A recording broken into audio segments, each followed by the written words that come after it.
Hello, you wonderful people, and welcome to another episode of Super Fantify. This mega show where I talk about TV shows of the supernatural, fantasy, and/or science fictional genre. For today's episode, I'm going to talk about Mecha-Ude Mechanical Arms Season 1, Episode 8. A lot of really interesting things went down in this episode, so let's break it down.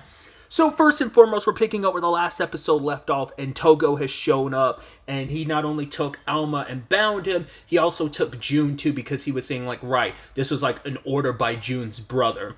And then obviously we kind of get into it a little bit more. Like, we had that one scene where June was like, oh, I don't want to be like a burden to you, like brother or whatever. And then we have another scene this episode where he's like, oh, like, I don't want someone useless like you in the Kagami family. You're like, Jesus Christ. Like, what is that all about? I mean, it makes you wonder, is that something that a lot of the Kagami family has felt? Just because, like, well, we know of Yakumo and his brother, like, his brother was sick. Like, I'm wondering, like, has that always been an issue of, like, someone in that family being, you know, sick? One brother who isn't and one who is? Like, has that been, like, a recurring theme throughout this family since Yakumo and them? Once again, the aftermath of that, we know Yakumo died, but we don't know if, like, everyone else, including his brother, died. They might have gotten just knocked out, but Yakumo might be the only one that died that day. Alma doesn't know because, like, he passed out after that and was just kind of, you know, went back into a sealed state. Either way, we're picking up with that, and the guy who was talking about, like, oh, we'll get the trigger arm and everything, and they have the Ordella, he wants to open it because they're under the impression it's a gate. But Alma's like, wait, no, this isn't a gate, because he's like, oh, this is a gate to the Mecha-Ude world, and they want to go there, and it's like, right, once they basically shackle the other Mecha-Udes in that world, they're like, oh, the Kagami will prosper, blah, blah, blah, blah. It's about emboldening and making Kagami more stronger. Stronger. I don't know why I phrase it like that. Sorry. But it seems like June's brother's got something else planned. I mean, first and foremost, June had no idea this was all going down. He's like, when my brother's a part of doing something so stupid. And also, all June's brother says is like, oh, I'm glad you're here, brother. Because last thing I want is the secret to get out, that for other people to find out the truth about you, that they know you're as useless as I know you are. It's like, God damn, dude. Like, what is your beef with your brother?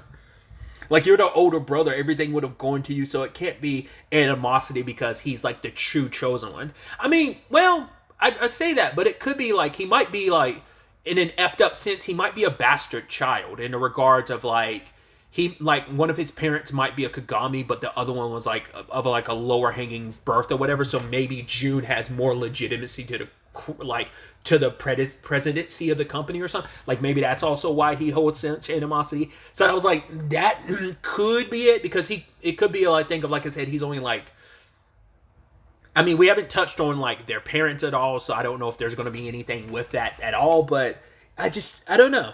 I mean, hell, we haven't even touched on Hikaru's family situation, because we don't even know what that's all about. That's something we've kind of avoided. But to be fair, it's not like family stuff always comes up in anime and manga. Sometimes that gets shied away from unless it's relevant to the plot and it's just building out a character more. But that's something we haven't even touched on. At least in Aki's case, it's like, well, we sadly know her parents are gone, so... But either way, she at least has her sister, who's... I was just thinking about this episode. I was like, well, she's probably off still doing rehab. She probably will be for a while. But either way.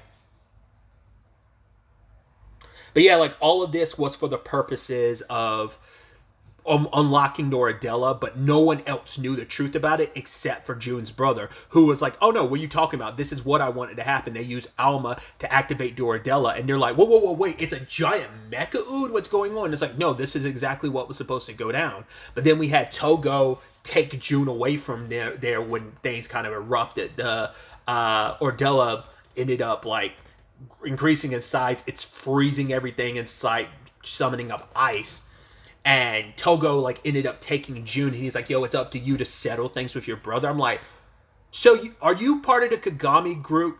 Because whatever group is behind Amaryllis, like, I wonder, is Togo a part of that? Because there's some people here who are kind of suspicious. Like, the guy that's the head of, like, was it the 3rd division that Aki fights later on? It's like, that guy's kind of got that laissez-faire, like, hey man, I just want to keep my job, and there's going to be budget cuts soon, so I just want to keep enjoying this job. You know, it's hard for a guy to go out there and find a job, you know, older gentleman like myself. I like the job security here, so just let me keep my job long enough. Aki, can you please just go home? Like, I don't know if that's just who he really is. I mean, when we first got introduced to him, he had that type of personality, but there's always those type of characters who kind of hide their true nature. So I don't know. Maybe he's a part of whatever. Like, I wonder, is there a group within Kagami like that's like their secret forces, like a Togo, like, because he seems like he kind of goes his own way. He seems like he had some kind of like affection for June that his own brother doesn't have. And I'm like, what is that about? And you're also taking him in front of Ouroboros to be like, yo, you need to talk to your brother. And it's like the only way you're going to make your brother listen is I guess you almost challenge him. So I'm like, what is your deal, Togo? Like, what is this all about? What are you trying to achieve?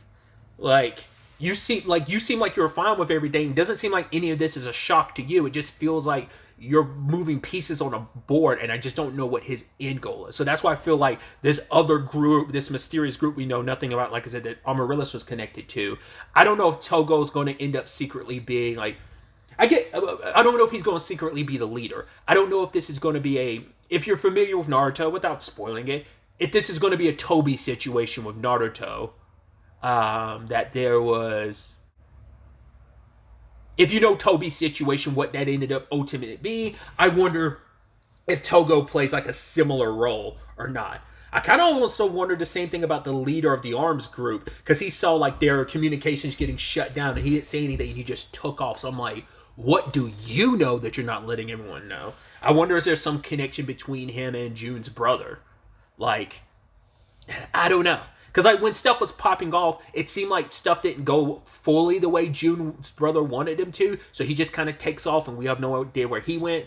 The guy who was hoping that this would be a portal to the Mecha-Ude world ends up snatching up Alma. At the same time, Aki and Hikaru were going after them, and Hikaru kind of goes off on his own, not realizing Aki didn't follow him. Plus, Aki has a terrible sense of direction. I don't think it's as atrocious as Zoro from One Piece, but I think it's just like, as they introduced that concept early on, because she's torn between Sinus and Dex, when they both are like, oh, you should go left, no, you should go right, and previously she just trusted her gut, which landed her in the right place. So, but I love that Alma showed up and was like, no, you're gonna give Alma back. All right, Aki, take him down. And he realizes Aki isn't there, and he's like, yo, can you wait for a minute? And the guy's like, of course I'm not gonna just wait for you, and starts firing shots at him and stuff. And so he has to run off and go get Aki while what was his name? Doc Glasses, it's Quinn. It might just be, it's like, was it Quen? So it might just be the same thing as Quinn, Quinn. So it might not be Quinn, but it might just be Quinn. Either way, he shows up and he's like, wait, I'm not a battle combatant. Like, what are you leaving me here for? He ends up like getting like a nearby Mecha-Ude and attaching it, and the guy's like, hey, I actually like your spirit, but he's not a combatant, so I guess he doesn't have the Arbitrium built up necessarily to really do this. I guess he doesn't have the stamina for it, and immediately collapses afterwards and immediately gets blasted at again. So that's all popping off. There's the other lady, what was her name, like, who kind of, the sniper, she shows up. Aki luckily shows up, but then gets challenged by the guy who repeatedly wants to fight Aki. So they're doing their thing, but Aki realizes, like, right, you're not much of a challenge because you're someone who's so afraid of the free will of your Mecha-Ude. I'm not going to have to even be concerned about you. To the point he attacked her, she didn't use her Mecha-Udes to block. She grabbed the blade and just, like, threw it aside. It's like, you're nothing. Because he's letting it corrupt him more and more, but it's like, you're weak and you're fearful, and there's no way I could lose to someone like you. So they immediately take him down because he's running his mouth off about, like, yeah, we're part of, was it Division 3 or whatever, and we're the elites. And she's like, elites? You've basically gotten your ass whooped every single time you've shown up. It's specific mainly by Aki too, but either way. But then Aki runs into, like I said, I think their commanding officer, who is just kind of like, yo, I don't want to fight. And he kind of attributes Aki to be like, yo, you're a kid, you're full of energy. But then he kind of has to get serious at one point and summons his Mecha-Ude, which is in the form of, looks like a katana or a tachi, which I'm like, hey, I'm a big fan of that.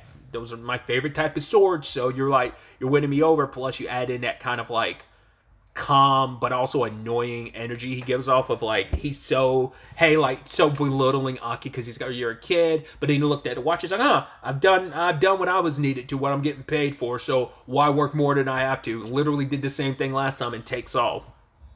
At the same time, uh, Hikaru and Onar and was it Kagimaru end up on top of the they ended up on top in the aircraft as it was taking off, simply because the girl that's with the guy ended up shooting and causing an explosion, and they flew in.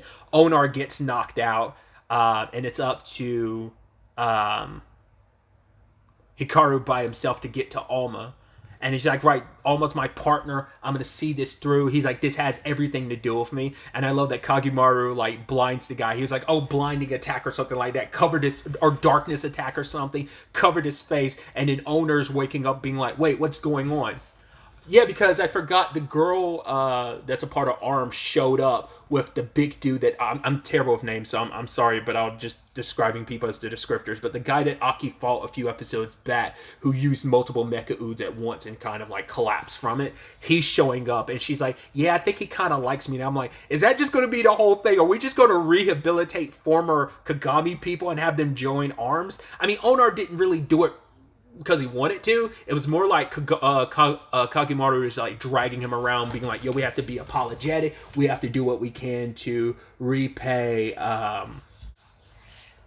Hikaru for everything, and you know, him and Aki, so let's do our best to serve them. But yeah, ultimately Hikaru gets Alma back and knocks, because he's not the president, because Kagami's the president, but this guy's a pretty I guess important figure in Kagami. But either way, gets knocked out, and Alma and Hikaru kind of finally have this heart-to-heart at the very end of the episode, because Alma's still trying to get away from Hikaru because he notices, like, oh, you're injured, you got hurt from me, I don't want more people to get hurt. But then Hikaru has him confront, like, what this is all about. It's like, it's okay, like, you need to feel what you're feeling about losing Yakumo, because now that he remembers, it's like, he's so scared, and he's like, running away from Hikaru is the same thing as him just running away from his feelings about everything, because for him, it's like, I got Yakumo mixed up in this, I didn't listen to Yakumo back then when he was concerned about, like, yo, something doesn't feel right. He did have those reservations before stuff popped off, and almost like, I didn't listen to him. I should have never tried to involve humans in my attempt to get back to our world and stuff. It's like, I should have never done that. I don't want to do that again. Yakumo died because of me. I lost a friend. I don't want to lose another one. And it's understandable, but that fear has kind of petrified him. But it's to the point he's running away from Hikaru because it's easier than having to feel what he's feeling about Yakumo. It's like, no, it's okay. You can mourn the loss of your friend. And it's like, now that you remember that, you're so busy trying to run away from everything. And he kind of finally breaks down. And then Hikaru says, like, right, this does have something to do with me. We got to stop Ordella because it's going to destroy my house. But he's like, right, but you have a normal life. And it's like, for Hikaru, it's kind of like, maybe I never was normal to begin with, you know? But it's like, right, if you don't want me to go, if you're not going to go with me, fine. I guess I'll just go off and die. And he's like, no, I'll go with you. I can't let you die. And he ends up grabbing his leg, and he's like, whoa, I almost did die falling out this airplane because of you. I guess whoever flying the plane has no idea what was going on in the back, so they're just going to continue flying. But it is a thing of like, right, we are partners, so let's go, like, stop Ordella together, so... And, you know, once again, them kind of making up. And you knew it was a matter of time, but I do appreciate that whole thing of, like, able to kind of move past that fear. But I'm sure that's still going to be triggering for Alma regardless of anything, because it's like, right, this is the thing you went up against previously that led to Yakumo's death. But also, maybe things aren't what you thought they were. I mean, it did seem like Yakumo died, but once again, you have no idea what happened when you yourself passed out as well. So there's a lot to this, a lot of moving pieces. Much like Dan to Dan, we are in the back quarter of this season, because this is only 12 episodes as well. So it's going to be interesting to see what these final 4 episodes of the season end up being, and how this all plays out, and what ultimately gets revealed about what June's brother's up to. Guess we won't know until they actually have a full-blown confrontation about, you know, all of this. Because we still don't know anything about the leader of ARMS. I mean, other than, like, well, his Mecha-Ude is Alma's brother, but other than that, we don't know. And like I said, there's a third mysterious group involved in all this. When are they going to, like, rear their ugly heads, or have they already? Like I said, like a Togo, or are you hiding in plain sight type of thing? So we'll ultimately have to wait to see where the next episode ends up taking us going forward with all of this. But really, that's all I want to talk about. Till the next time we meet, be happy, be safe, live life to the fullest, and enjoy it. Good day and goodbye.